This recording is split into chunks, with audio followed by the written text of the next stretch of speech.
Question pertains to your argument about racism in the Democratic Party historically. Could you provide context within the last 10 years for racist policies enacted by Democrats if it's true that their historical behavior influences what they do now? And I'd appreciate if you could speak specifically to repealing provisions of the Voting Rights Act in red states like North Carolina. The question is about racism today and these arguments about voter ID laws in North Carolina.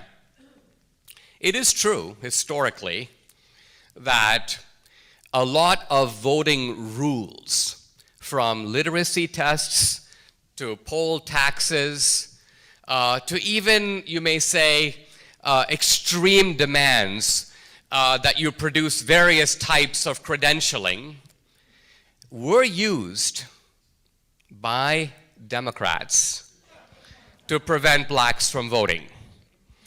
And this was done for 75 years.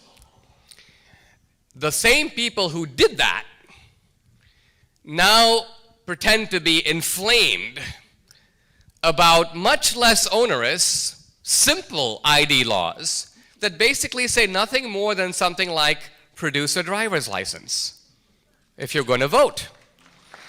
Now,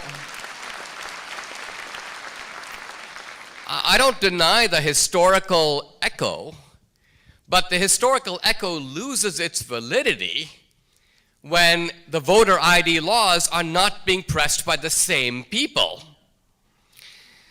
The question, the deeper part of the question is, so prove to me that the Democratic Party is racist now. And as often happens with a tough question, this is kind of when I rise to the occasion. Well,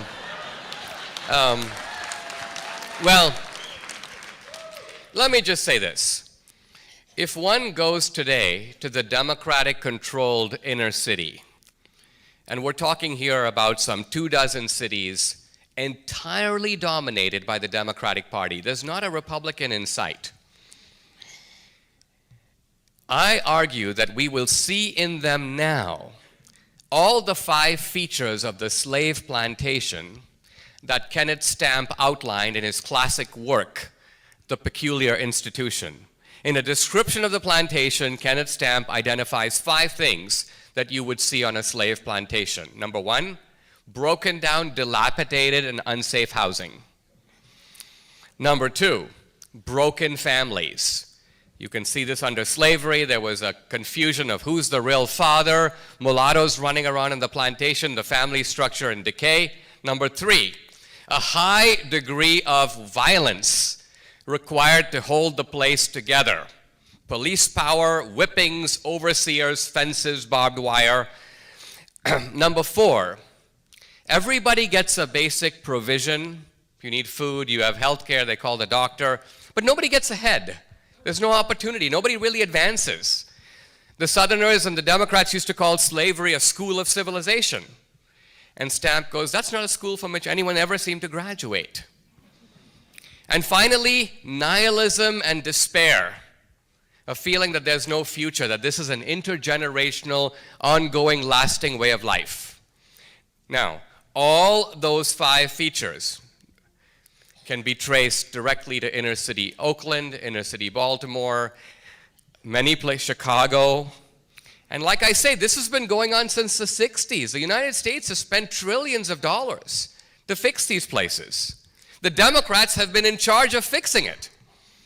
And yet, many of these places are no better off than they were in 1967. Think about that.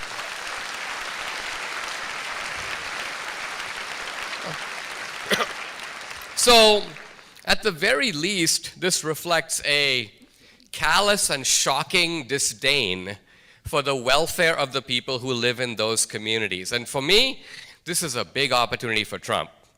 If Trump is able to talk straight to people in our inner cities, and I would add in our barrios and on our native reservations, and show them that there's a way to get up and get off the plantation, this would be a mammoth opportunity for the Republican Party.